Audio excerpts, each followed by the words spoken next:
عادل صاحب آپ پہ اتنی وہ ایلیگیشنز لگا رہے ہیں عابد شیرجی صاحب کہ آپ نے یہ نہیں کیا وہ نہیں کیا.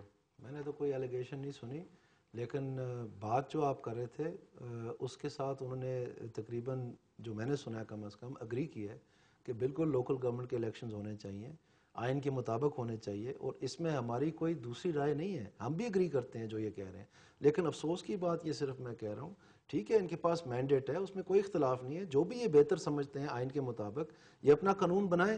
لیکن افسوس سے مجھے یہ کہنا پڑتا ہے کہ ان کو اپنا پنجاب لوکل گورنمنٹ آرڈیننس جب امینڈ ہوا فروری میں، اس میں یہ لکھا تھا کہ 6 ماہ کے اندر ہم قانون دیں گے، الیکشن کی ڈیٹ دیں گے. وہ 6 ماہ ایکسپائر ہو گئے اور وہ قانون بھی نہیں امینڈ ہوا. تو اس وقت یہ خود وائلیشن آف لا میں ہے. تو میرے ان کے ساتھ کوئی پرسنل ایسا گرج نہیں ہے، ہم تو صرف کہہ رہے ہیں جو آپ خود کہتے ہیں وہ کر دیں، ہمیں آمین ہے، ہم خوش ہو جائیں گے، اتنی سی بات ہے. عابد شیرجی صاحب کیوں نہیں کرتے اور وائلیشن آف لا آپ کیوں کر رہے ہیں پرسسٹنٹلی؟ دیکھیں جی، ہم نے کسی قسم کی وائلیشن نہیں کی ہے. اگر یہ سمجھتے ہیں کہ وائلیشن ہوئی ہے، عدلیہ آزاد ہے، الیکشن کمیشن آف پاکستان بیٹھا ہوا ہے، ان کے پاس پورے رائٹس ہیں کہ اپروچ کریں وہاں پر.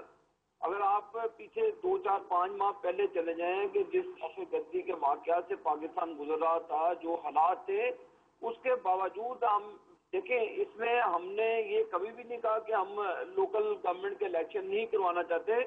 آپ دیکھیں کہ آپ لوکل گورنمنٹ کے الیکشن کرائیں تو پارٹیز زیادہ مضبوط ہوتی ہیں، آپ ہی کے لوگ آ جاتے ہیں، تو اس میں آپ کی ہیلپ ہوتی ہے. تو ہم نے کبھی بھی رائے فرار اختیار نہیں کی الیکشنوں میں. اور ہم آپ کو کہتے ہیں کہ انشاءاللہ تعالیٰ یوں ہی یہ ہم معاملات سے نکلیں گے، ریہیبلیٹیشن کا پروگرام پورا کریں گے، ہم اپنے لوگوں کو ریلیف دیں گے، تو انشاءاللہ تعالیٰ جو دانیہ نذیر صاحب کی خواہش ہے، الیکشنز بھی ہوں گے انشاءاللہ، تمام چیزیں ہوں گی اور آئین کے مطابق ہوں گی اور رولز کے مطابق ہوں گی. فائزہ ملک صاحب آپ بتائیں گے جب سارے لوگوں کا اس پہ ایگریمنٹ ہے تو پھر چیز امپلیمنٹ کیوں نہیں ہو رہی؟ ظاہر ہے کہ ڈیلے کی کوئی نہ کوئی وجہ ہے، اور وجہ جو بیسک سمجھ میں آتی ہے وہ یہی ہے کہ بظاہر جو حالات اور کرائسس ہیں ان سے نپٹنے میں اتنی زیادہ حکومتیں جو ہیں وہ انوالو ہیں اس وقت ان کرائسس سے نکلنے کے لیے کہ اس کو ڈیلے کیا جا رہا ہے، یا اس میں مطلب پارلیمنٹ میں اس کو دوبارہ نہیں امینڈمنٹس کو لایا جا رہا. لیکن ڈیفینیٹلی ایک چیز ہونی ہے، وہ ہو جائے گی. اس کی جو بھی ٹائم اب گورنمنٹ کو، جس طرح کورٹ نے بھی کہا کہ آپ ایک اسپیسیفک ڈیٹ دیں، تو جب ڈیٹ سامنے آئے گی تو وہ الیکشنز بھی ہو جائیں گے.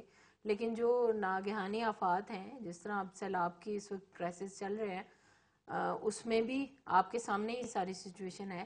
اور جس طرح سے کیبنٹ میٹنگ ڈیلے کی گئی پنجاب گورنمنٹ کی طرف سے، اور ظاہر ہے کہ سچویشن ایسی تھی کہ چیزیں ڈیلے ہو رہی تھیں.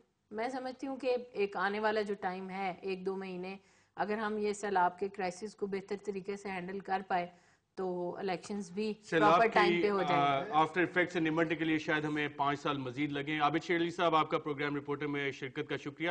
یہاں پہ چھوٹا سا وقفہ لیتے ہیں اور وقفے کے بعد لوکل گورنمنٹ سسٹم کی امپلیمنٹیشن میں کیا امپیڈیمنٹس ہے اس پہ اپنی گفتگو جاری رکھیں گے.